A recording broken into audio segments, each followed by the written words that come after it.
Hammer Down Racing Report. Welcome, race fans, to the Hammer Down Racing Report. I saw you bopping your head there, Jerry. I was jamming. Yeah. Changes up the music for this week. I like it. Hammer Down Racing Report coming at you from our home studios. Show number 150. Wow. It's going to take about 500 before we finally get it right, I think. It could be. Yeah. October 1st. Welcome to October. All right. Everybody's welcome. Yay. Yay. We made it to the 10th level of Jumanji. Make sure to follow us on Twitter at Hammer Report. Follow us on YouTube. We're coming at you live on YouTube, live on Facebook.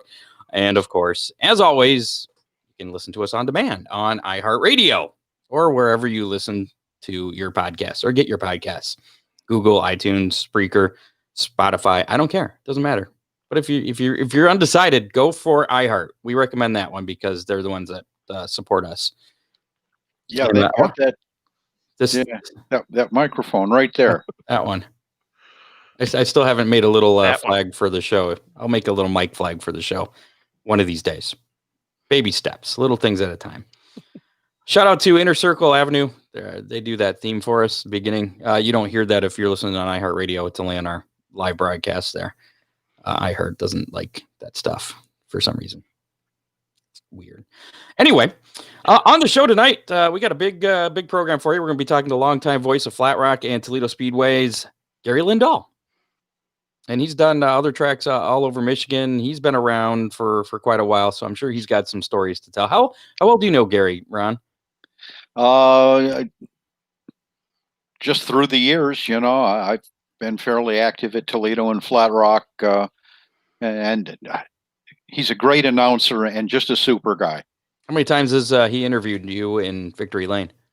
I don't think that one hasn't happened yet. Ooh. He just hasn't been in the right places at the right times. Yet, that's right. Also, we got an update on Millstream Speedway. We'll take you around the track down there, show you what's going on. We got this new thing called the Hammer Down Hotline we're going to talk about in a little bit. So there's a lot to get to tonight. Before we get to anything, I want to mention that the Toledo City paper is having their Best of Toledo contest. Not really contest. Contest isn't the right word. Promotion. We'll go with promotion. Best of. You get to vote in, or you get to vote for the Best of Toledo in all kinds of different categories. Of course, we're in the podcast category, so head on over to Toledo City Paper, and we got a link right on our Facebook page, facebook.com/Hammerdown Racing Report. It's pinned at the top there. And if you haven't nominated us yet, we hope that you would find it within your heart to support us three folks that talk about racing each week. Nominate early, nominate often. Yeah, I think you can only nominate once. But when the voting starts, I mean, if you can nominate more than once, that's cool. I don't know. I haven't figured out a way around that. Haven't tried. Well, just create new email addresses. I probably should. I'm not saying to do any shady. Yeah, come on. You're going to be voter fraud already. Opening up a can of worms there. Nominations go through October 18th, and the voting starts on November 1st. So if we do get to be nominated like we were back in 2018 as one of the 6 finalists, then we're going to bug the crap out. That might be a reason not to nominate us, because we're going to bug the crap out of you to vote for us every week. Every day, not just every week, every day. Well, and then people unfollow us from Facebook or whatever. Mass emails, mass texts. But then you're going to miss out, and you don't want to do that. Especially with some of the big announcements we have coming up. Oh, yeah. Big stuff. That's right. I forgot about that. Mm-hmm. A lot of big announcements. We're going to make that. Are we going to spill the beans on that tonight? I'll let you spill the beans on that later on then. That's fine. Yeah, I saw it in the notes. Didn't know if we were going to talk about it yet, but I think I put it at the end, didn't I? Yeah, I think we should promote it. I mean, we need to hammer out a few more details on it. But hammer it out. But the gist of it's in place, and it's definitely a go. So I'm looking forward to talking about it. Cool. All right. Well, Ron Miller Race Cars, thank you to them for their support. That guy. Again. Yeah, this guy right here. 856-7223.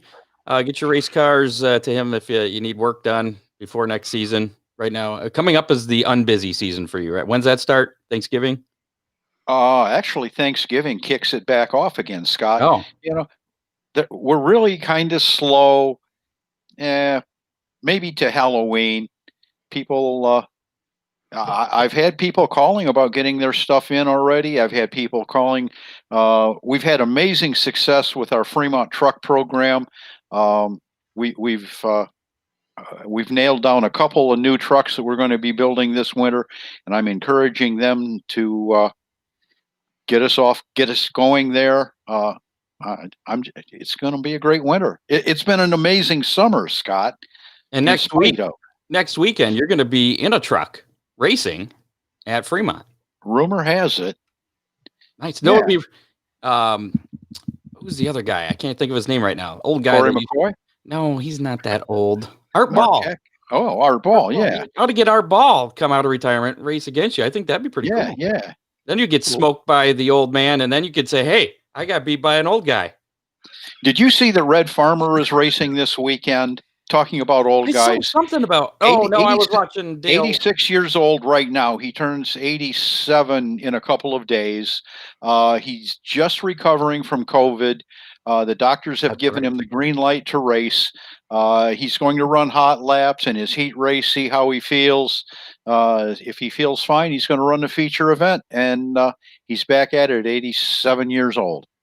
My hero. That's awesome. 87 years young. Thanks to Oakshade Raceway. We're the fastest meet to race every Saturday night during race season. They just wrapped up their race season last weekend. Kester Mowing. Also, don't forget to give him a call.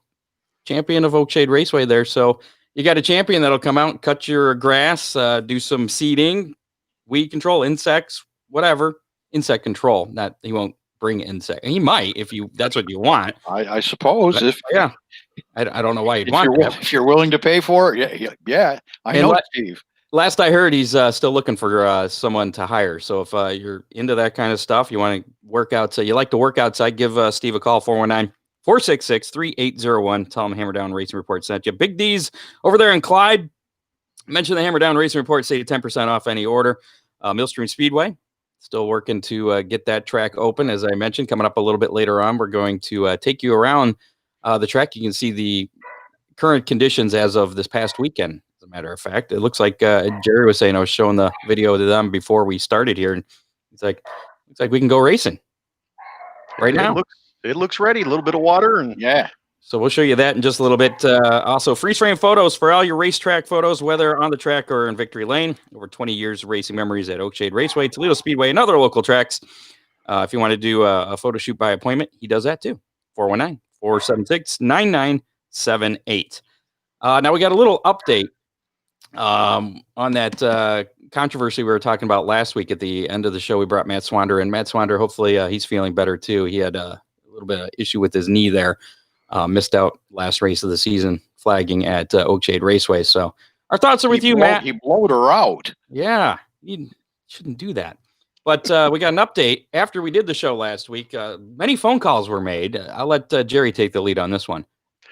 Well, I'll tell you what, actually talked directly with Ricky Reif. He also contacted the Conovers. Everybody is amicable means at this point.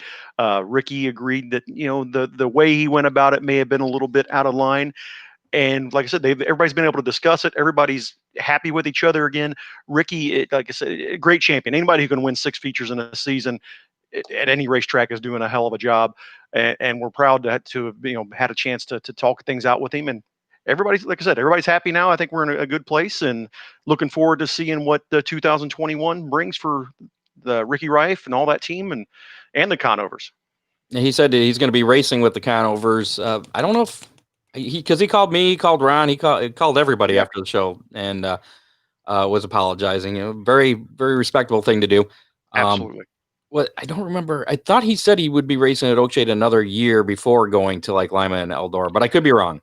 I think they're going to tinker a little bit at Lima and Eldora next year. Probably not weekly is the way I understood it, but obviously Terry Rushlow, who's real close with all of them, has his car to race at Lima and Eldora. I know they're planning on being weekly. So looking forward. I know for sure that Ricky's car is for sale, and may have already been sold, but Ooh, yeah. Really?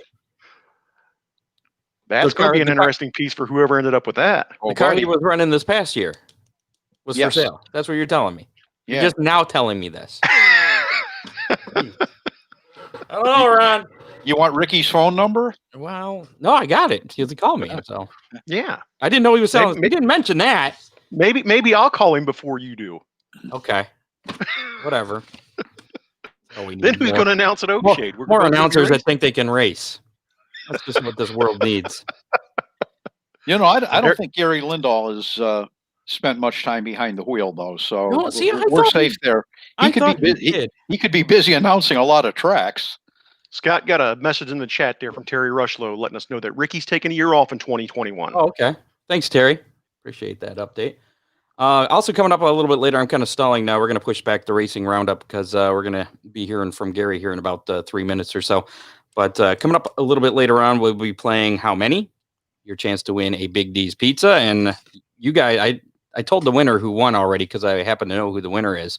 But you got, well, at least Ron will be surprised by the winner. He'll be like, oh, yeah, look at that. Wow. There might be some cheating going on, some more rigging. Yeah, I don't know. So that'll be coming up a little bit later on. And also we have this thing I wanted to touch on a little bit here, the Hammer Down Hotline, which we just started up. And I probably should put that in the crawl here, the actual number. It is 419-318-3081. Obviously, you can't see the crawl if you're listening to us on iHeartRadio. But it's this number we set up where you can call and pretty much leave us a message anytime, day or night. And we're going to play back 24/7, Scott. We're going to play back some of the stuff, some of the best messages we get each week at the end of the show. So since I just put it up this week and I was the only one to call, you're going to hear me and my call on there. And it's quite remarkable. Jerry heard it earlier. He's like, oh, it's amazing. The best thing I've ever heard. So we would expect any less. Yeah, exactly. So there's the number for you. We'll put that up for now. It's 419-318-3081. Feel free to leave a message anytime. Oh, there it is. It's ringing now. That is not the hotline, but this would be Gary Lindahl. So let's get Gary on the phone here. And Hammer Down Racer Report. This would be Gary Lindahl. Gary Lindahl! Gary, welcome to the show, my friend. Scott Hammer, Ron Miller, Jerry Keyser here. You're on the line with, and we're on. So how's it going, Gary? Oh, we're doing great. I'm sitting here at Outer River Yacht Club on Edgewater Drive. Ron probably knows where that's at. Exactly. Drawing night, so we're doing the deal here with friends. All right. Well, and we've been trying to get you on the show for a while, time. But technology and golf has kind of kept us apart. Yes, it has. Yeah, the golf game I don't know about, but technology really not up on the technology yet. But good talking to you guys. What's on your mind? Well, the phones are working, so that's cool. What? Let me ask you this before we get into you and your announcing career, and I'm sure you got tons of stories you can share with us, or maybe that you can't share with us. Yeah, that too. we got the Rollie Beale Classic coming up on Sunday at Toledo Speedway. I'm assuming you're at least working part of that, if not all of that. Yes, I am. I will be there on Sunday.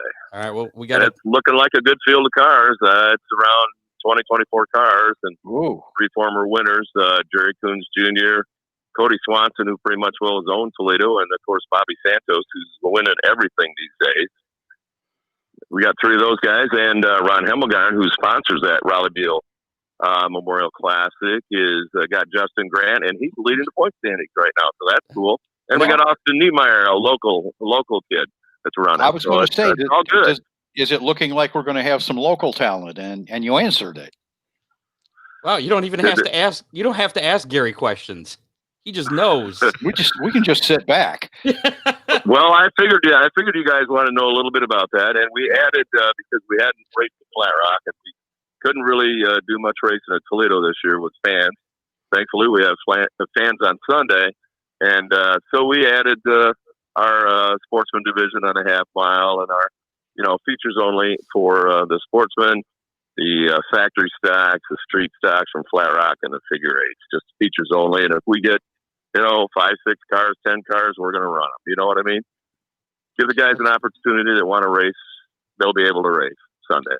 I'm understanding from some of my customers that they're expecting a dozen, maybe even 15 of the sportsman cars, Gary. Well, I tell you what, that would be really neat. And the sportsmen, they do put on a good show at Toledo. And of course, you got Ron Allen, who tested, and Ron just this past season was voted into the Michigan Motorsports Hall of Fame. I read that. It was really a nice honor for Ron. And he's only one of 3 drivers, which is amazing. Joy Fair, Bob Stute, and Ron Allen are the only 3 drivers on the short track end of ARCA racing that have won over 100 feature events. And that's why Ron got in, and well deserved. Absolutely. So what have you been up to keep yourself busy other than golfing this summer? Well, basically, golfing and drinking some beers, with friends. I mean, what else was there to do? There wasn't a whole lot to do, but thankfully they kept the golf courses open, and I golf on Thursdays. That's why I couldn't get with you guys on Thursday, but our golf league's over now. And I had some good days, bad days, but hey, I had a couple rounds in the 70s, which is pretty good for an old guy. Yeah. So I was pretty happy with that, But anyway, it's been an interesting 2020, but we're really happy to get the Glass City in. It was a fabulous race, and Steve Needles finally got his win at Toledo. He should have won about 4 of them, and everything breaks at the end for the poor guy. But he finally got that win. We had 22 Outlaw late models. We had 19 CRA cars, and it was really neat. And, of course, Katie Hettinger, the young lady who ended up winning the CRA championship, first woman ever to win a championship in the CRA, she won the race that night. And, of course, I got a long history with the Hettinger family going back to Jimmy, and Chris, sure. announced a lot of races that they were in. So that was really cool to see. And it was all good. Nice crowd. We had 1,500 people there. That's all we could have. So it was really a nice night. And we started at 5. We were done at 8:20, so that was all good. Talk about the junior class a little bit with that CRA group. Well, I tell you what, they got, I think it's a 602 crate motor, if I'm not mistaken. Ron is more the technical guy than I am. But they are full-size cars. And, they've been up a few fenders there at Toledo. But doing a nice job. And that Katie Hettinger, she's really done a nice job with the boys, and she beat them on that day. So that's kind of a neat deal to see them from, like 12 to 15 years old is what that deal is, CRA started. Right. So that's kind of neat to see the youngsters get involved in that, and it gives them a little bit more advantage. And they're running on the smaller tracks. They run on the 5th mile at Toledo, which was a good thing. You're not going to run them on a half mile. Yeah, Gary, my first chance to see the junior class was out in California, and I guess it's pretty prevalent at some of the tracks out there. And it's just great to see those kids racing so hard, and then they hop out and you think, my God, that kid was driving. Oh, I know. And then you sit there and you look at, the young man that won the CRA race at Toledo on the half mile, Carson Hosevar, and he's not 20 years old yet. Man, can he wheel a car? So that's kind of neat to see. The kid that finished second, I think it was 15 or 16. So yeah. It's kind of neat to see those young kids do that, and they are pretty sharp, and they, mind their business, and they're very fast. So it's kind of neat to see new people coming into auto racing, if you know what I mean. And then Ron knows it's that. So you know that. It is. It's very important, And there's a lot of young drivers that are doing it. I mean, Sam Mayers, he's already got a NASCAR ride set up. And yeah, he's really good. That kid is really good. 17 years old there. That's kind of neat to see. Oh, absolutely. Absolutely. So let's talk. What else is on your mind? Let's talk a little bit about you, because you have 2 other racetrack announcers here on the phone with you. And not to try and make you feel old, but I was in high school, and I'd be going to Flat Rock and watching. And my parents, I think when they were dating, no, it might have been after they were dating, would be going to Flat Rock, watch Joy Fair race. And I guess about the time you were starting out, because my dad said something about Howard Williams. How did you get started? How was working with Howard Williams? Tell us a little bit about that. Well, you know what? I personally did not get a chance to work with Howard Williams, because I'm originally from Jackson, Michigan. Okay. So the announcing that I did was at Spartan Speedway and the Butler Motor Speedway and tracks like that. Actually, I started out writing for Mark Times. That was in 1979. And I started filling in 1979. I'll tell you how it happened. I was working the Mark Times and also the Jackson Citizen Patriot as a stringer, doing local auto racing stories. And Dennis Castile was a track announcer at Spartan Speedway. And I knew him, and that was when we had Paul and Dorothy Zimmerman owned Spartan at the time. And I was up there all the time. And Dennis and I were friends. Well, I walked in there one night, and I looked at Paul. I said, "Hey, where's Dennis at?" You know, early, because I got there early. And then he goes, "Well," as Paul Zimmerman could only do in his voice, "Well, Gary, Dennis isn't going to be here for 3 weeks, and he said you'd announce." And I went, "Well, that would have been nice if Dennis would have told me that." You know, so never told me. So it took me 5 times. And if you guys understand, the first time you turn a microphone, it took me 5 times to turn the microphone on. And then I got through the first night. Second night, a little bit better. And by the third night, I'm going, you know what? God, I love this. I was very fortunate because I grew up with guys who were up and down the road. Shoot, I was like 13 years old, 12, 13 years old, and went in the back of pickup trucks going to Manchester Speedway. Guys from Jackson race there, and they race at Jackson Motor Speedway, and they throw in the back of the pickup truck, and we'd go along. So I grew up with all those guys. You know, there was Donnie Taylor, there was Benny Snyder, there was Gary Fedewa, Butch Fedewa, all these guys, and I grew up with them. You know, so when I started announcing at Spartan, they just kind of went, "Hey, we finally got one of our guys that's an announcer." And the one thing that I learned was I did a lot of MSPA races because apparently the guys worked in a lot of those places couldn't be there on a Wednesday night. I was a salesman, so I had a flexible schedule. So I did a lot of MSPA races, and I met Ralphie Rottenbaker for one of the first times, and it was Ionia Speedway. And I got done announcing. Of course, I was used to going having some beers with the guys after the races were like that, and I was sitting there talking with Ralphie Rotten. He looked at me and he goes, "Do you realize for all the years I've raced, you're only the second announcer in my lifetime that I ever met?" That taught me a real hard lesson right there. You know, for somebody that was that involved in auto racing for all those years, and he only met 2 announcers, myself and Mick Schuler. That was it for all those years. So wow, that's something when I started. Absolutely amazing. So it taught you to be more involved, I'll bet. Well, first of all, here's my thing.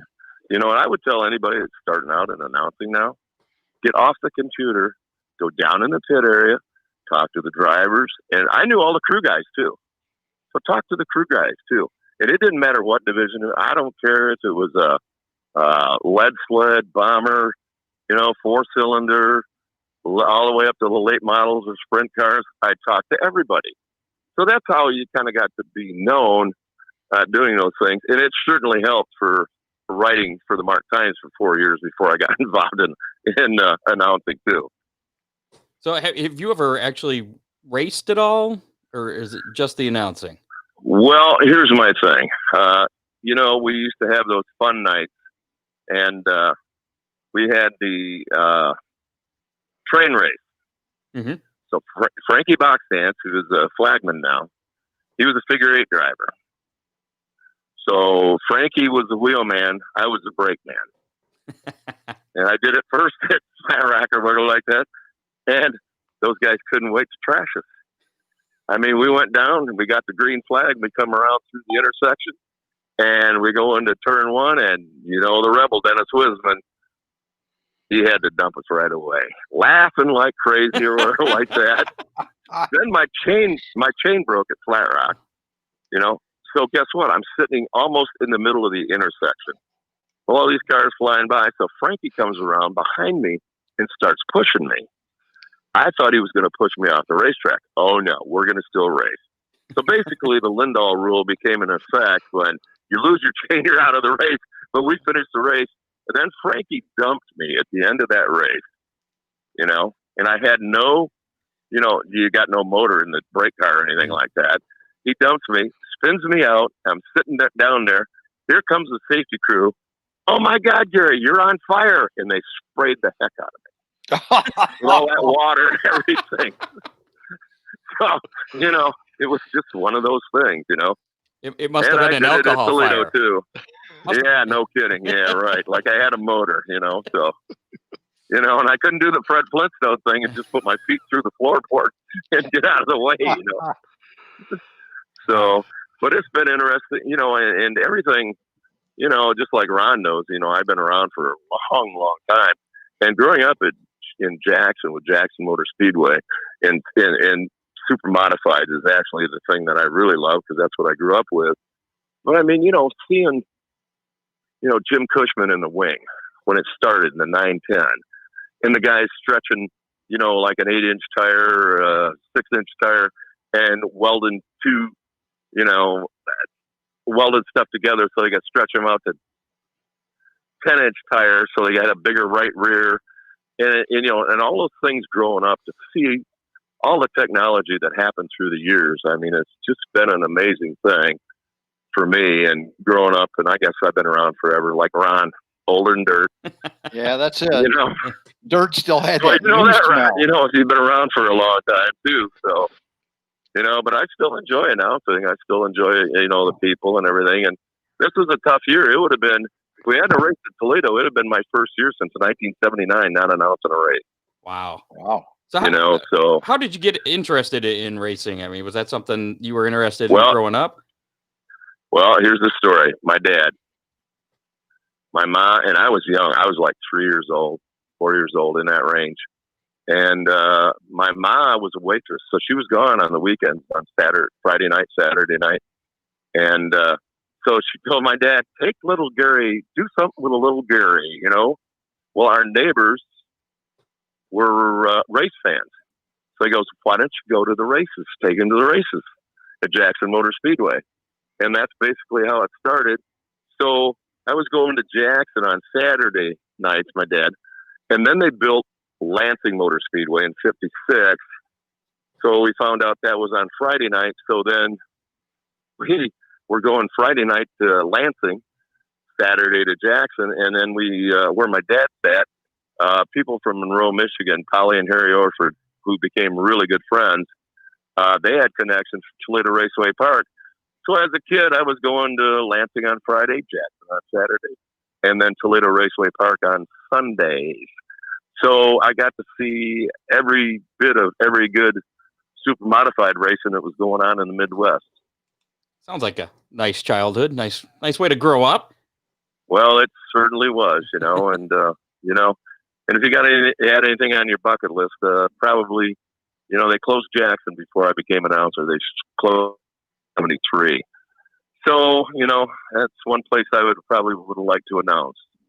But, ended up announcing at a lot of different racetracks. In fact, the first year I did that, when I told you the Spartan story, I was also doing Butler. Well, Larry Hartle couldn't be at Butler one night.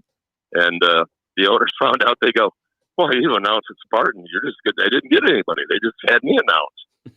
And then the last time I did Spartan, Jack Doring, who owned Dixie Motor Speedway and Auto City Speedway at the time, was in the grandstand. And he called me up and he goes, Gary, I don't have anybody for my Dixie Classic. Would you be interested? And I'm going, are you kidding me? Dick, of course I would, So then he goes, well, I got a sideshow at Auto City. So I did Auto City, So I did 4 racetracks in 3 months, which is basically unheard of. A lot of guys do one racetrack their whole career, or they, or a couple of racetracks.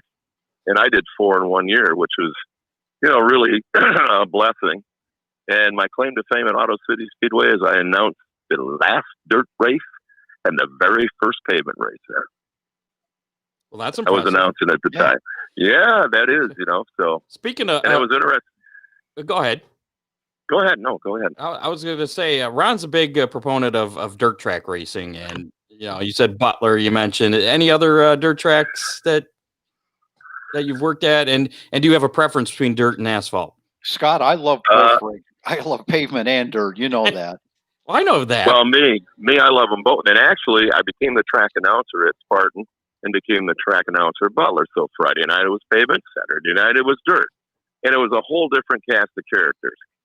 So I was meeting, a whole lot of different people in different places. So then when I went to do an MSPA race, like I did Ione Fairgrounds, and that was dirt, and I knew a lot of the guys that were racing the MSPA, like Dick Krupp, who was just went to the Hall of Fame as well with Ron Allen this year. He was a great racer, and knew that whole crew, knew John Ramus very well. In fact, I rode up down the road with Ed Cooper and crewed on the car before I ended up doing the Mark Times thing and everything else. So, there's a lot of history and everything.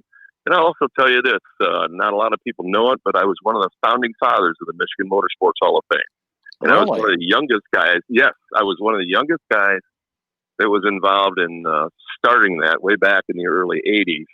And now I'm the master of ceremonies along with Leo Pago every year when we have that banquet. And it's so neat to something that you were involved in starting to see that go to fruition and do all those things, and it's really neat to see a lot of my friends. Tim Felver is one of my best friends in auto racing from Spartan days and main event and all that. And he went in the Hall of Fame, and to be the master of ceremonies like that, or like a Dave Kuhlman or Andy Bozell or all these people that, I grew up with, and then to be the MC and you're there and they're going to the Hall of Fame and the reaction and everything. So that is one of the things I'm going to say feather in the cap. You know what I mean?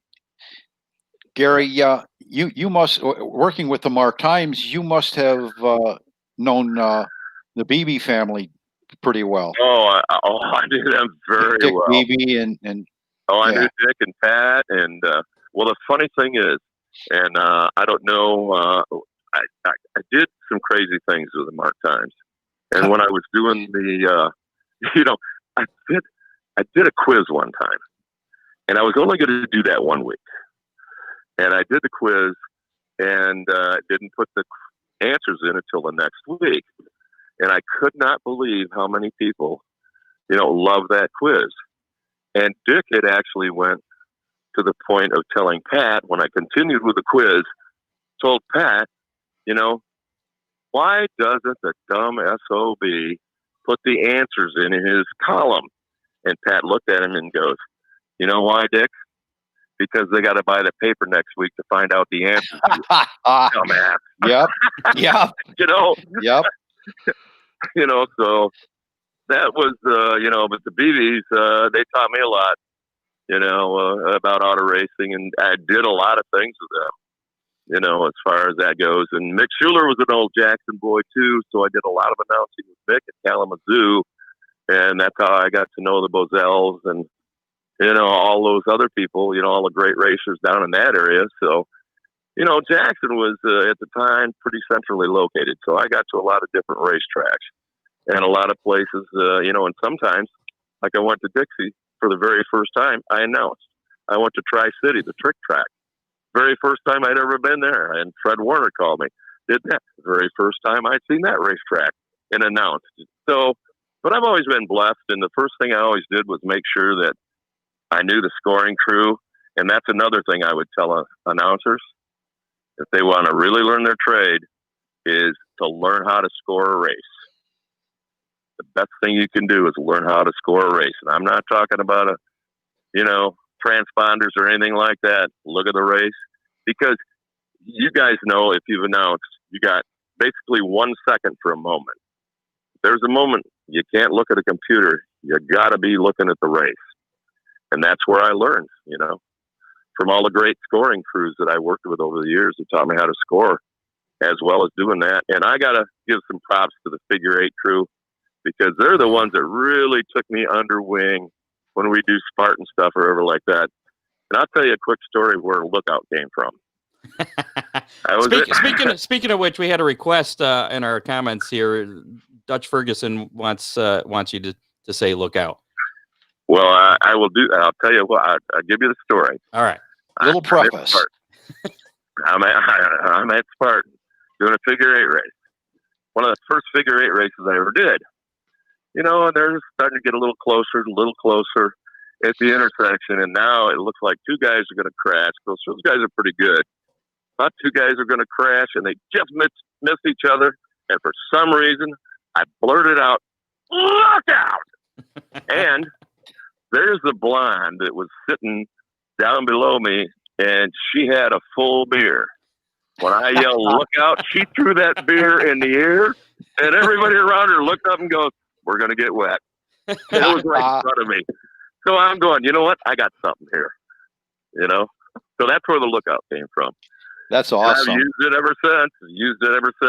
You know, and it still works. And I couldn't tell you how many places I go through, you know, and people just yell at me, "Look out, look out." You know, so that's where that came from. Again, we're on the phone with Gary Lindahl, voice of Flat Rock and Toledo Speedways. I want to talk a little bit about this weekend's event. Before we get to that, one more question on your past here. What are some of the craziest, I mean, there's probably lots of these, but what are maybe just the top two craziest moments that you've had to do the call for, you know, announcing at a racetrack? Well, I'll tell you what happened to me. And if you guys know anything about the World 3-hour figure eight at the Speedrome. Right, in Indy. It's a 3-hour figure eight in Indy. So I'm down there with the crew and, you know, the Flat Rock guys and just visiting, you know. And I knew John Stiles and his son, John Jr., who were promoters of the track at the time. And I was sitting there. Well, they got rained out on Saturday. So I come back Sunday, of course, you know, Saturday night. Yeah, we're all partying and doing everything, you know, so I might have been a little hungover. So I'm in line, in the pit line, and here comes John and John Jr. And they're going, "Where have you been?" I go, "Well, got a little drunk out last night, so, you know, I was at McDonald's and that." They go, "We need to talk to you right now." And I'm going, "Oh, my God, what do the guys do?" What, you know, I'm thinking all these worst things are like that. They pulled me aside, and they go, "We don't have an announcer." Kevin, our announcer, is the radio guy, and it's football season, and he's got to be on the radio today. And I'm going, really? Had a half hour to prepare to do the last 2 hours of the World Championship figure eight with 3 or 4-time winner Kenny St. John was the color guy. And, man, I tell you what, there's a lot of lookouts. And at one time, there was 41 cars on that little track that I had to try to figure out who was doing what, you know? So that's a pretty, that was a crazy time. And then another time, they reopened Salem Speedway. Mm-hmm. And Arca was down there. This was Bob Loga was alive. And I'm sitting there and I go, you know, I was down there and just doing different things, helping them out a little bit here and there. Well, they didn't have a assistant flagman on Saturday, and they had Outlaws, and they had Outlaw late models, and they had that. So I was in the flag stand with Jim Clark that Saturday. So we go up Sunday, and I get there early. Well, it was a beautiful day, and you got to remember, Salem had been closed for 10 years. So here comes this massive crowd in. It's like 10 o'clock in the morning. Bob Loga looks at me, and he goes, "Get on the microphone." I'm going, "I'm not the announcer." You know, he goes, "Get on the microphone." Okay, so I'm going through all this stuff or whatever like that. So they had Salem had hired a dirt track announcer or whatever like that. It's getting to be like 12:30. This race is going off like at 2 o'clock. So I'm going, you know, and Loga's sitting there looking at me. He goes, "Well, where's the other guy?" or whatever like that. And I'm going, I have no clue, you know. So it was about 12:30, and I'm on the microphone, and the guy walks in. He looks at me and he goes, "Oh, thank God, Arca's got an announcer." And he walked out the door and never came back. Oh, geez. Loga looked at me and he goes, "Who was that?" I goes, "Well, that was your announcer." Bob Loga looked at me and he goes, "All right, here's what we're doing. 1:30, driver introductions. 1:45, national anthem. And you better be able to get that green flag at 2 o'clock. And I'm going, I was just here visiting. Sounds like you shouldn't go to any new tracks anymore. You just show up and you'll be the announcer. You know, I know. And there's a whole bunch more stories like that. Scott, you needed to know Bob Loga to fully appreciate that. Oh, without a doubt. You know, I mean, that, you know, and a lot of people don't know about Bob Loga. And you're right, Ron, you know Bob Loga. Yes, sir. You probably didn't, but I tell you what, that, doesn't that sound like him? That's exactly what happened. Yes, you sir. know, so those are a couple crazy times. I mean, there's a bazillion more, but those are two of the crazier ones. All right, well, let's. When I had no anticipation of announcing it at all. You know, when you go and you're not prepared, and then all of a sudden you get thrown into a situation. But actually, in the long run, it was more fun. It's sink or swim. Probably made you a better announcer too. There you go. Yeah. Well, I made you think on your feet. That's for sure. There's no doubt about that. That's kind of how I got my start. It's like, hey, show up on Sunday. Like, okay. I know. What am I doing? I know. Let's talk about a little bit before we let you go here about the Sunday's event at Toledo Speedway, the Rollie Beale Classic. I know we talked a little bit about it earlier. What are some of the big stories going into this event? I saw that Hemmelgarn Racing is going for something that's rarely been done with the winning that racing team winning the Indy 500 this year, and then they're leading the Silver Crown points going into these final two races. Oh, I know. You know, that's a great story. And I tell you what, Ron Hemmelgarn has been a great supporter of auto racing, and he's been a great supporter at Toledo Speedway. Every open wheel show we've had, basically, Ron has basically done it for us and supported us. And there's nobody that would like to see Justin Grant win that championship, more than me, because that's Ron's car owner of that. And he won Indy. I believe it was in 1996. Yeah. And then, but you look at the car owners and everything like that. I mean, it's AJ Ford Enterprises, Bells Parnelli Jones. I mean, you go down the history of that, and it's really neat to see. And so there's a lot of history there.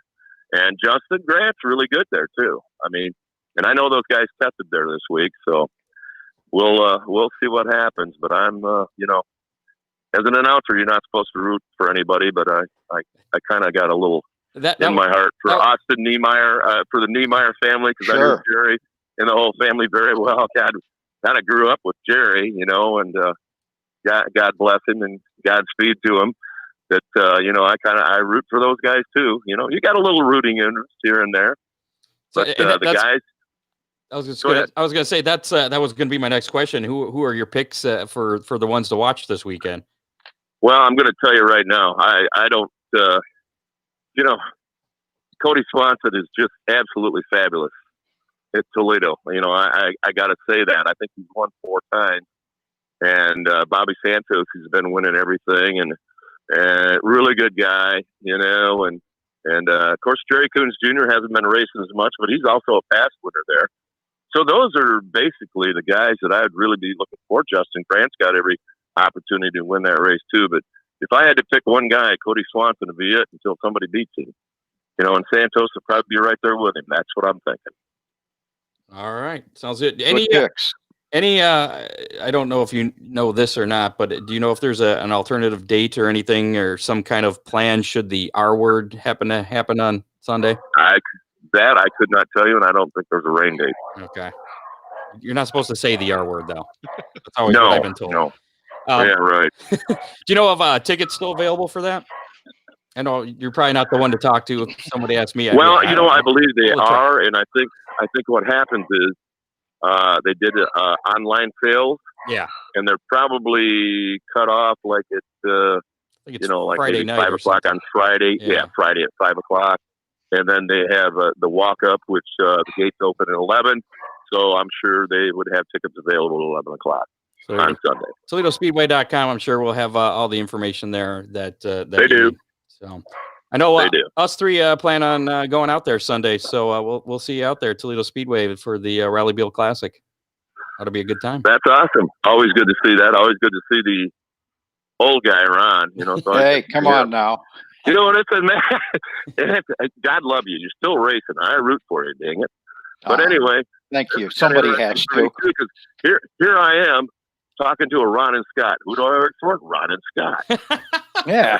I thought about that. I'm going, how about that? We had that problem earlier talking to Scott Schultz. We had him on a few weeks ago, and I told him we were going to talk to you tonight.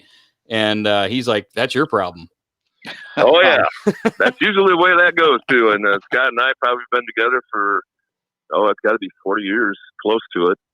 Anyway, doing stuff. But I started at Flat Rock in 85 and Toledo in 99.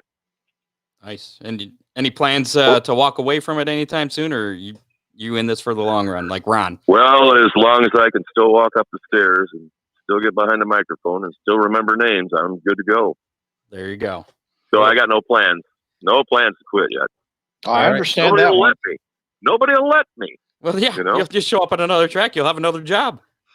I know. I know. And to be honest with you, I did get offered another job this year. Oh, geez. Where? Tell us. Oh, no. I'm not going to go there. Michigan track. But anyway, I'm 5 minutes from Toledo and I'm 25 minutes from Flat Rock. What do you think I'm going to do? I did my traveling in my younger days. You know what I mean? Gotcha. Yeah. Good place to be. I'm sure you'd answer an emergency call if necessary, though. I would help anybody out that needed help. Right. And I've done that over the years. Yes, I have. I'm going to remember that. Mm-hmm.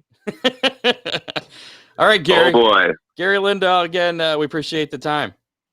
Oh, I tell you what, great talking to you guys and love that. And I got to tell you, my partner, Rich Ratch, you know that, he's got another show, that he does. And he thought I was dissing him because I was doing your show. Oh, we talked to him.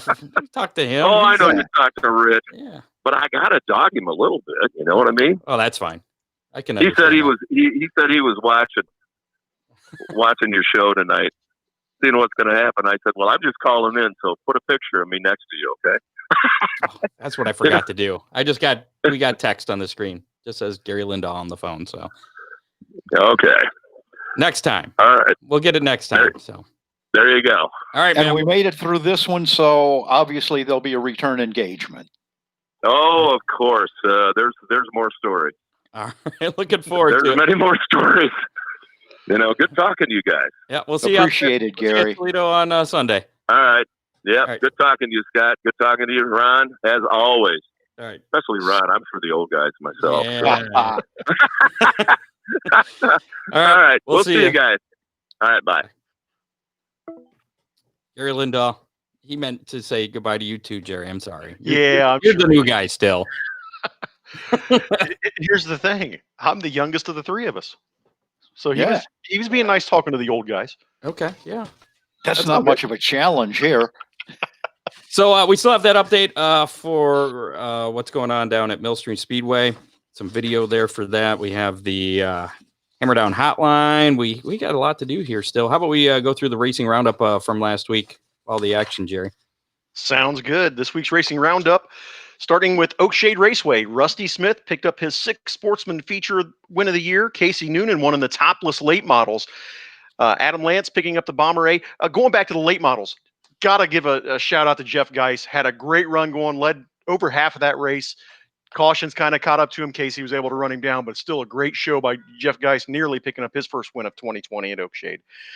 Adam Lance picking up his 2nd consecutive Bomber A main. Corey Gum winning his 7th compact win of the season. And Shane Stuckey picking up the Bomber B main. Amy Claire putting on a show in the Dipman Motorsports Australian Pursuit race, taking off out front, able to hold off all challengers and pick up that. She didn't hold them off. She drove away from them. She was impressive. That was a great show. Yep. Glad to see that. With that wraps up the 2020 season in Oakshade. We're looking forward to seeing everybody back in 2021. You'll see Scott will have all the details on that as it comes around. So know what we're doing next year. Be a little while before we get to that. Yeah, it'll be a little while. The banquet first. That's right. So hope to be a part of that as well and come down and have a good time. Fremont Speedway was in action with 17-year-old Zeb Wise from Angola, Indiana, led all 30 laps to win the Fast 410 Sprint Feature. And my buddy Dustin Engel from Harrod, Ohio, picked up his first career non-wing sprint car feature for the Boss Series at Fremont. It's been a long time coming. He's been close, he's been fast, and finally breaking through last Saturday night at Fremont. Paul Weaver in victory lane again in the 305. Oh, yeah. What can you say? I mean, he's just dominant. Should we just pre-record that for next weekend? Yeah, we might as well. Weaver. Paul Weaver already won. You can either say Paul Weaver, Jamie Miller. Yeah. Lucas Oil Late Model Series. Josh Richards won the Friday night before the Jackson at Brownstown Speedway in Indiana.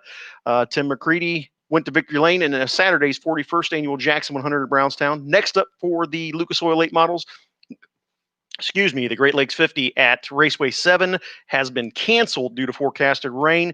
So they're going to head to Pittsburgh, Pennsylvania Motor Speedway, PPMS, for the 32nd annual Pittsburgher 100 on Saturday.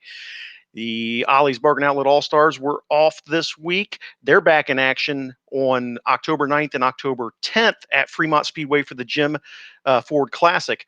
I forgot to update that in the notes there, didn't I? Yeah, but I caught it. All right. No, World of Outlaws NOS Energy Drink Sprint Cars were in action with Donnie Schatz picking up his first race win in 18 races last Thursday at Plymouth, Indiana. Sheldon Hodenshield won at his home track in Wayne County in Worcester, Ohio. Just smoked him at Wayne County. Sheldon looked great, and it looked like he was going to do the exact same thing on Saturday at Lernerville, but bad luck caught him. Blew a tire with 2 laps to go, handed the lead and the win over to David Gravel. A couple weeks in a row that those tires are having some issues there. I wonder if there's something going on. Is that? Well, they mark a tire. They got to run the same tire all night, so it's up to the teams to decide how aggressive they want to be, and sometimes it bites you. And Sheldon is one of those guys he's going to put it all on the line every lap, no matter what. He's there to put on a show, and it got him, but he had a decent weekend. He came back to finish 13th. Even with that. So good run for Sheldon. Next up for the Outlaws this weekend is the Williams Grove National Open, sponsored by Champion Oil Racing. And that's this Friday and Saturday, once again at Williams Grove Speedway in Pennsylvania. 56-year-old Scott Bloomquist led all 50 laps at Thunder Mountain Speedway last Friday night for a $10,000 victory in the World of Outlaws Morton Buildings late models. That's Ron's favorite driver there. Punk kids. Bloomer's had a bad year. Not only hasn't been winning, and lost. Chris Madden left the team, and right.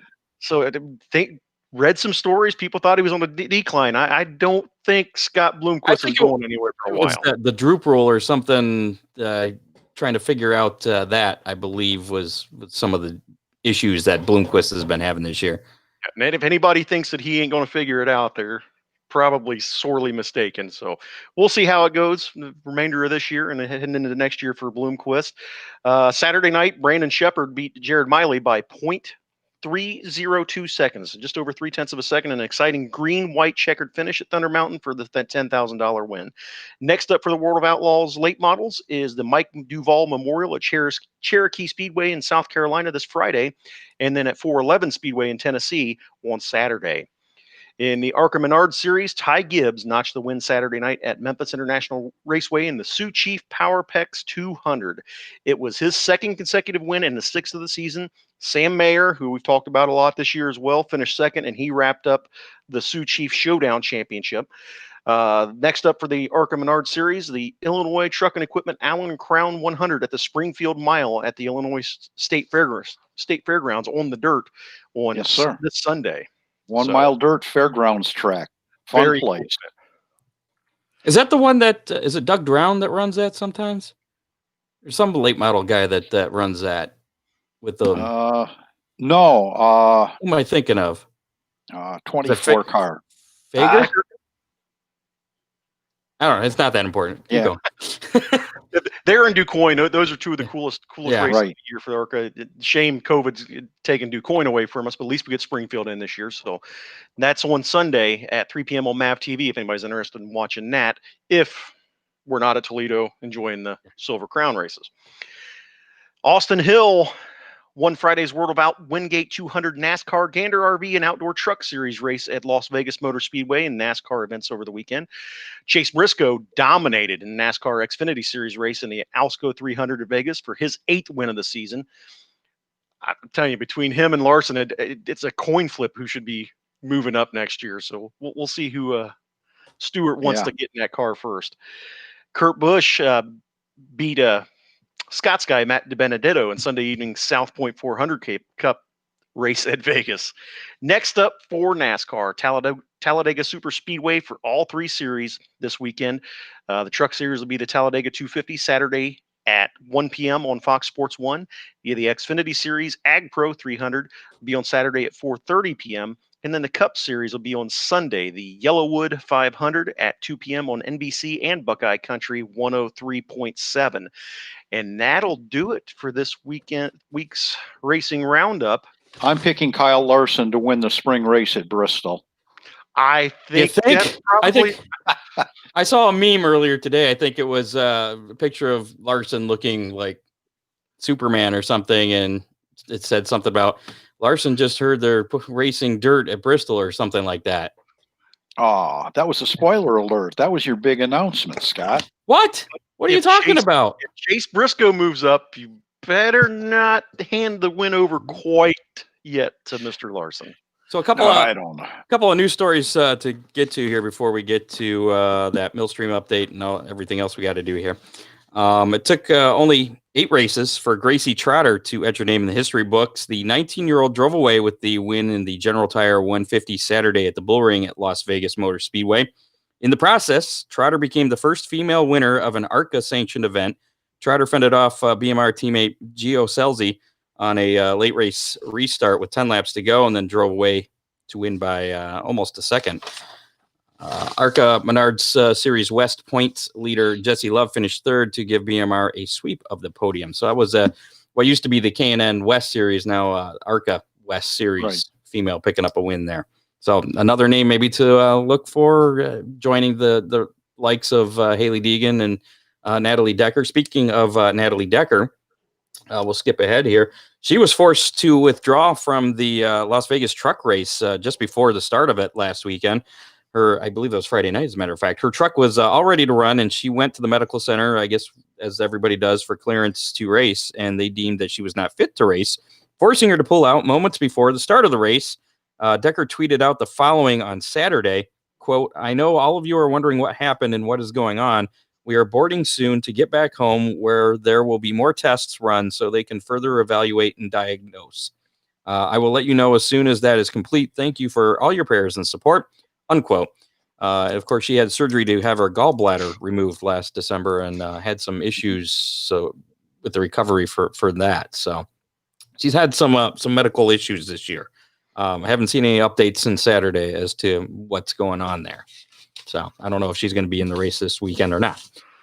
NASCAR has issued a hefty penalty to Hendrick Motorsports after the organization exceeded its maximum amount of wind tunnel testing time. Due to the infraction away from the track, the 4-car NASCAR Cup Series organization was hit with an L2 penalty for violating sections 5.3.e of the NASCAR rulebook that relates to the wind tunnel testing. The team exceeded its wind tunnel testing time and was fined $100,000 and a loss of 10 hours of wind tunnel testing time from 2020 through 2000. Scott, the crazy part about that is that they turned themselves in. Yeah, I read that too. They were the ones that told NASCAR that they had exceeded the limits. I'm guessing that it must have been something obvious that they would have found out. Ryan Unzicker, that's who it was that runs those ARCA races. Thanks, Doug Frost. Appreciate that.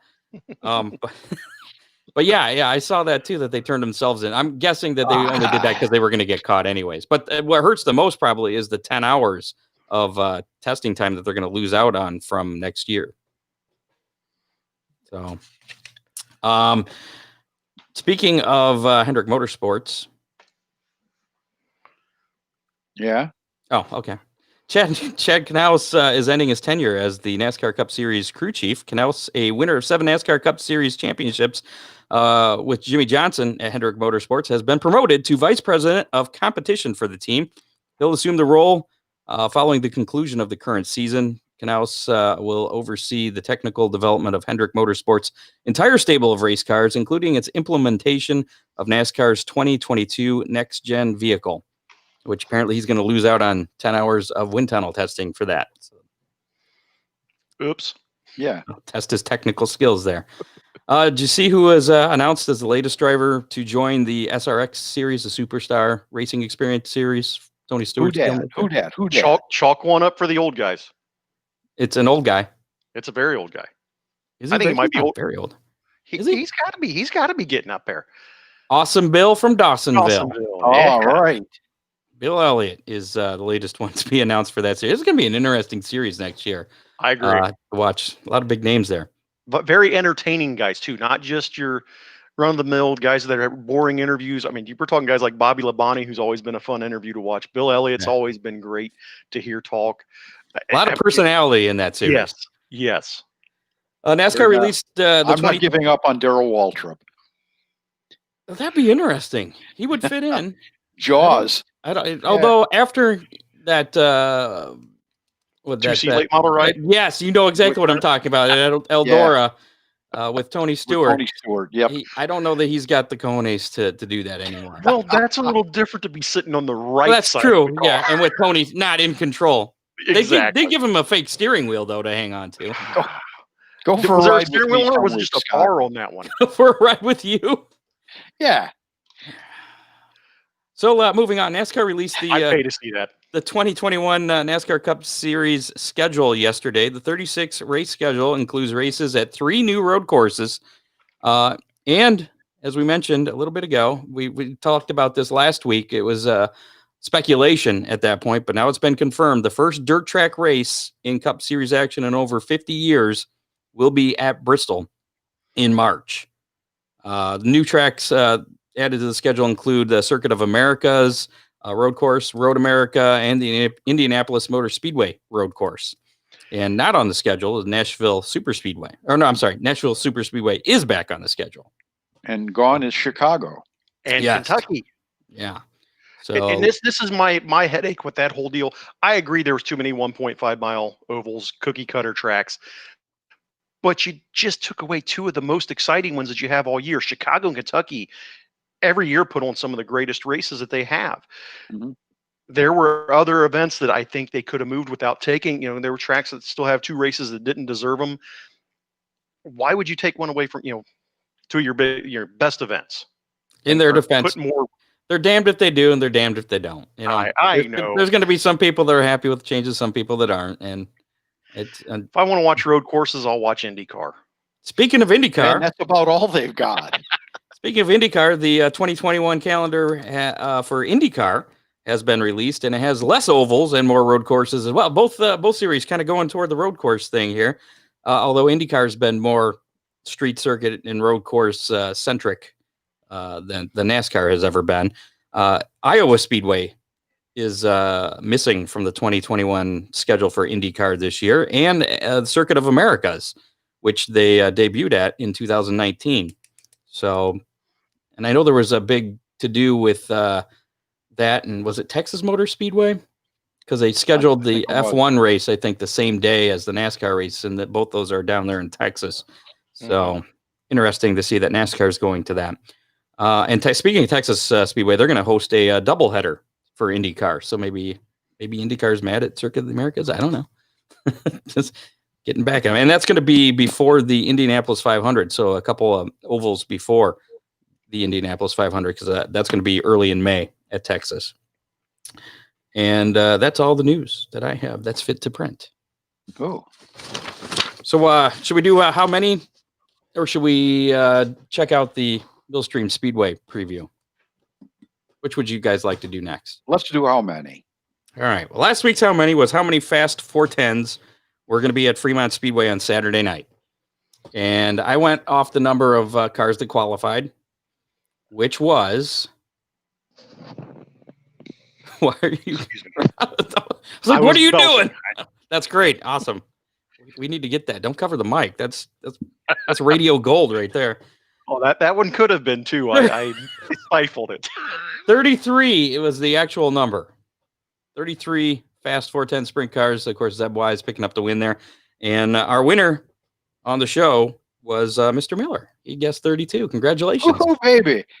Yay for me. Yeah, you get a good pat on the back. There you go. Yeah. Our online winner and winner of a Big D's Pizza is Robin Johnson. She guessed exactly 33. There's no about it. No.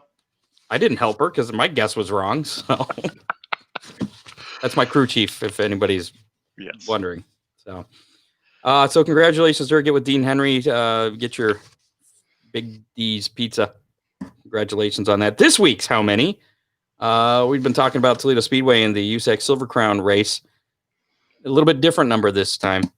How many USAC Silver Crown cars will finish the feature Sunday at Toledo Speedway?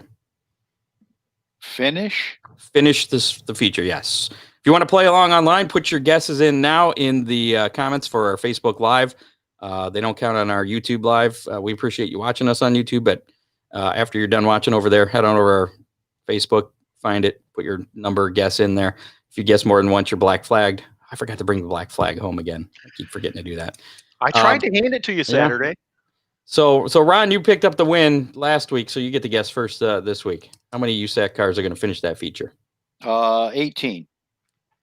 On Sunday. That's also key. Yeah. Okay, 18. Is Kathy in there with you? Does she have a guess this week? No, she's in Florida. She's in Florida. Okay. What do you got, Jerry? 0. Damn it, you picked my number. Yeah. You're thinking the R word's going to happen. You picked up on the I on hate Sunday the idea thing. of it. I've been dying to go up here for this race, and I just, not looking good. All right, We'll see what Ryan Weekman has to say. Hopefully he'll prove me that's wrong. right. I forgot. We got that coming up, too. The Weekend Weather Pit Stop with Ryan Weekman. And you definitely do want to listen for that. I see a few people are picking 17, so I'm going with that. Just to be one less than Ron. So if it rains, you win. And then it's between Ron and I if not.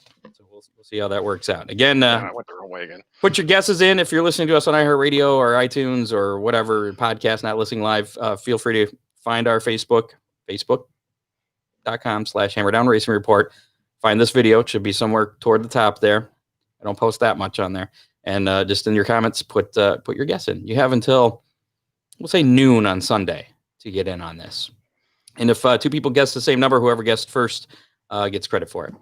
And whatever I say goes. That's actually one of the rules, too.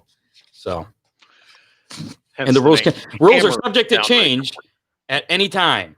Anytime they could change.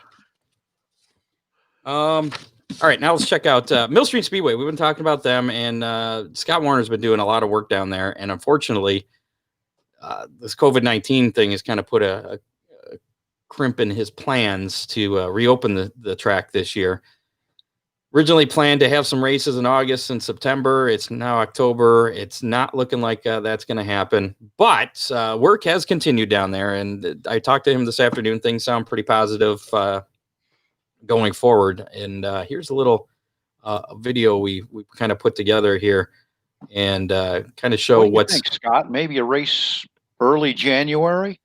You know, he was talking about that. Yeah. Wait, I don't know if that was supposed to be public record. Oh, I just threw that out there. Wow. Is that where he got it from? That was from you? Okay. No, not me. Well, I don't know if he was thinking. I don't think he was thinking this year. We were looking. Ornery Don and I were looking at the calendar at the shop today, and New Year's Day is a Friday, and thinking, wow, wouldn't that be cool if we could have a Friday, Saturday weekend? I think a lot of it depends on where things stand with the health department. He was talking, the health department hasn't changed anything. He's limited to, if he was to have an event, he can only have 15% people, and he wants to do something pretty big. So that's a problem. So hopefully, maybe by January, that'll be changed. Yeah. But here's Scott Warner, and he's going to give you a little tour of the track here. Check this out. Hey, this is Scott with Millstream. Just thought people might be interested in seeing kind of some of the things we're up to and what the track looks like. It's a typical work day around the track. Of course, it's going to be stuttering for the weekend. I'm not sure why. I think that's the four-wheeler or the golf. I'll take you around for a spin. Yeah. I'll try to zip you in from the front entrance and then go up on the hill, see turns 1 and 2, through the push area, onto the track. All right, well, it's freezing on my do a lap screen. around there, and then into the infield. It was playing fine earlier. It's playing smooth here. Is it? That's looking good, Scott. All right, well, I'll just keep it full screen then. Yeah, it is playing fine on the actual view over there. Let me know when it ends on your screen then, guys. Got it. Track looks pretty good. Track's been worked up. All the weeds gone. Like definitely out there getting smoothed out. And the walls are standing up. That's always a good thing. As is a plus.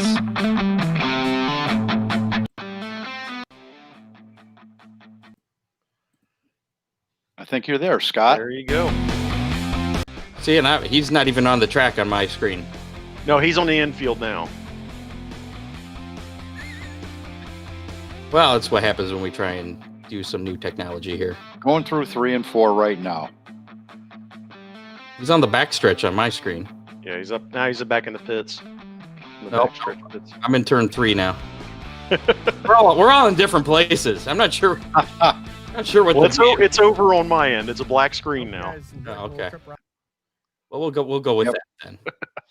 So there's a look at the track. Maybe we'll put that video up as a separate thing, so you can check that out on your own later. Very cool. Thank you to Scott Warner for sharing that with us. Update. Obviously, everybody's itching to get back in action at Millstream, and he wants to do it right too. So that's another big thing. Yep. Thank you for your continued work, Scott, and everybody down there. Looking forward to being back in action. Wow, I didn't really do good on updating my prep here. I still have races from last week on there. What's going on here? So there is some races coming up this weekend. Of course, Sandusky Speedway hosting the 2020 Budweiser Cavalcade both Saturday and Sunday. Saturday's got modifieds, Midwest Compact Series, Street Stocks, Renegades, Pure Stocks, Beginner Stocks, CRS Truck Series. Full shows for the Renegades, Pure Stocks, and Beginner Stocks. Pits open at noon. Main gate at 2, and racing starts at 7 p.m. General admission tickets, $15 there at Sandusky Speedway for Saturday. Also Saturday, you got Fremont Speedway with the Fremont Federal Credit Union Track Championship night. Final points night there, 410 sprints, 305s, and the dirt trucks. Gates open at 4, racing at 7, general admission $15. And then more racing on Sunday. Toledo Speedway, as we've been talking about here most of the night. Rollie Beale Classic featuring the USAC Silver Crown Series, ARCA Late Model Sportsman, Factory Stock, Street Stocks, Figure Eights, all in action at Toledo Speedway. Gates open at noon on Sunday. Racing starts at 2 o'clock in the afternoon. General admission is $25 for that. And again, ToledoSpeedway.com. You can get your tickets ahead of time. Any remaining tickets that aren't sold will be available at the gates, I do believe, on Sunday. And then again, also Sunday, the second and final day, afternoon, of the 2020 Budweiser Cavalcade featuring the modifieds, $2,000 to win for them. Midwest Compact Series, Street Stocks, $1,000 to win for them. Renegades, Pure Stocks, Beginner Stocks, CRS Trucks, features for all divisions. And there might actually be more money because when I looked up that money, that was a little bit older. And I think I saw in the video, it said something about, check this out for the latest on the money for the purses. So there could be more there. You may want to check out their Facebook page, Sandusky Speedway. Pits open at 10, main gate at noon, and racing at 2 o'clock at Sandusky Speedway as well. General admission tickets, $20 on Sunday. So get out to your local track because you're running out of time. There's not too many weekends left this year for that. Let's check out our weekend weather forecast so you know what to wear, what to pack with you this weekend with official Hammer Down Racing Report meteorologist Ryan Weekman. Here is your weekend weather pit stop forecast. I'm First Alert meteorologist Ryan Weekman. From summer last weekend straight into the middle of fall, it feels like, for our Saturday and Sunday forecast coming up here. Let's get to the races for Saturday first at Sandusky and Fremont. Temperatures just plain cool. Highs will be in the 50s. Race time temperatures likely somewhere in the low 50s or upper 40s, and a chance for an isolated shower on Saturday. Most likely dry, just a little on the breezy and cool side. Sunday gets more interesting. Cold front comes sweeping through, brings us more widespread chances for showers. That means our races at Toledo and Sandusky will have to deal with the potential for some downpours and passing showers, with highs once again likely only in the 50s. For WTOL 11, I'm First Alert meteorologist Ryan Weekman. Yeah, that's one of those forecasts I would like to reject his reality and substitute it with my own. It'll be 75 and sunny Saturday afternoon. Yeah, the weatherman's always wrong. Except for when he's not. So yeah. This time we definitely hoping that he's wrong. Please be wrong, Ryan. That's about it for this edition of the Hammer Down Racing Report. A few other notes to get to. I know. We'll talk about your thing. You were good. Your thing. We'll talk about your thing. It's your show. I mean, you can talk about it. I'd be glad to, but. Thanks to our associate producer, Dave Kimmer, and field correspondents, Matt Swander, Doug Dock. Doug's been slacking a little lately. He hasn't really sent me anything recently, so we may have to demote him. I'm not sure. Working on some stuff for next week. We'll keep an eye on the Facebook page or our Twitter page at Hammer Report for more details on next week's show. Coming up in a few weeks, and Jerry set this up, so I'm going to let you present this. All right, sounds good. Coming to the Hammer Down Racing Report, Thursday, October 29th, we will welcome the director of the University of Tennessee marching band and sprint car owner and former sprint car driver, Don Bounce Ryder. And he's going to bring a friend along that many of you have probably heard of, and actually one of my favorite personalities in racing. Dr. Jerry Punch will be joining us on Thursday, October 29th as part of the Hammer Down Racing Report. I'm thinking he might have some stories too. Just like maybe one or two. Yeah. Maybe that ought to be advertised as a 2-hour special, Scott. We could, Jerry was talking about that. I mean, we could. Yeah, we're talking about. We don't have time constraints, so we can go as long as we want. And they've already offered to there's no time constraint for them. It doesn't sound like either. So we may be looking at possibly an extended edition of the Hammer Down Race Report if everything works out, because we definitely want to talk to Dr. Punch and Bounce and hear some of the great stories. Bounce got his start in racing running around with Jack Hewitt, so I know he has a lot of great stories. And obviously Dr. Punch has seen it all throughout the years in NASCAR, some of the highest of highs and lowest of lows. So definitely some great stories from Dr. Punch. And Dr. Punch is largely responsible for a lot of the safety features that have been implemented in NASCAR. Yeah, absolutely. And he's a real doctor. Yes. Yeah. Yes. And he raced.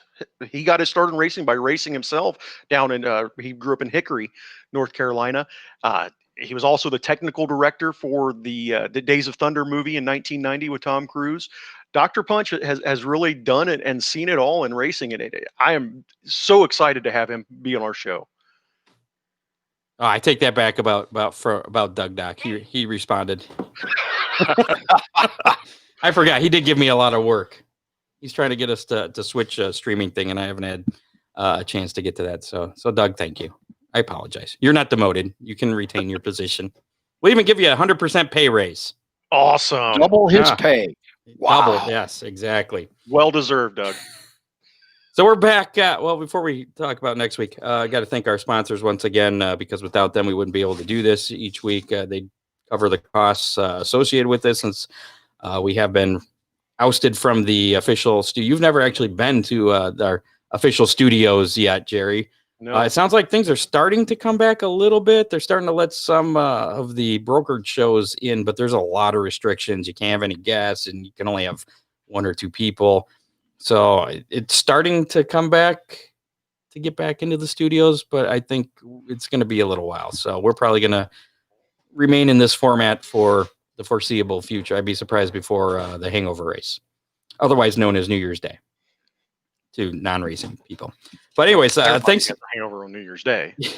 Thanks again to our sponsors. Again, support them because they support us. Ryan Miller Race Cars, Oakshade Raceway, Kester Mowing, Big D's Pizza, Millstream Speedway, Freeze Frame Photos, all those heavily involved in motorsports. Of course, Oakshade, Millstream host racing. So there's that.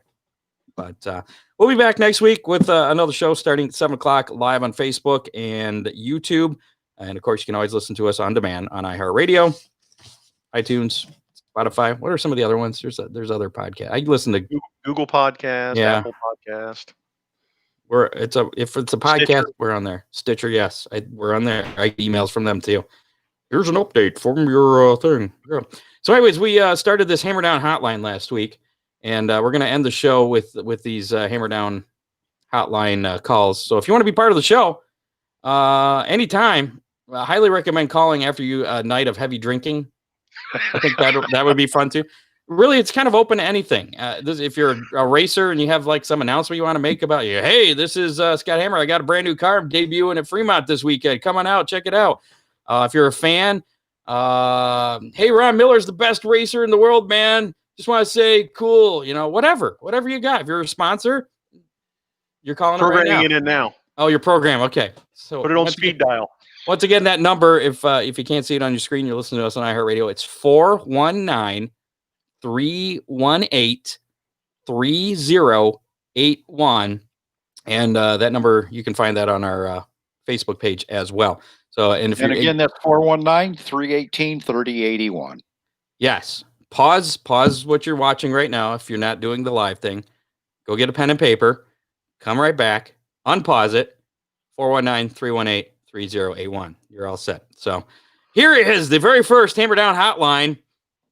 We hope to have a few more calls on next week's version of the Hammer Down hotline. But with this, we'll leave you. We're out. So we'll see you next night, everybody. Next Thursday. Good night, all. All right, here we go. Hold your breath for this. This is a good one. Yeah. Okay, Scott. The anticipation. That's it. That was it. All right. For real, we're out now. Well, almost. I got to find our little outro. There it is. I found it now. Oh, well, let me put it in there. Yeah, I had too many things. Okay, now we're leaving. We'll see you next week. Bye. Good night, all. You have been listening to the Hammer Down Racing Report. Listen on demand on iHeartRadio.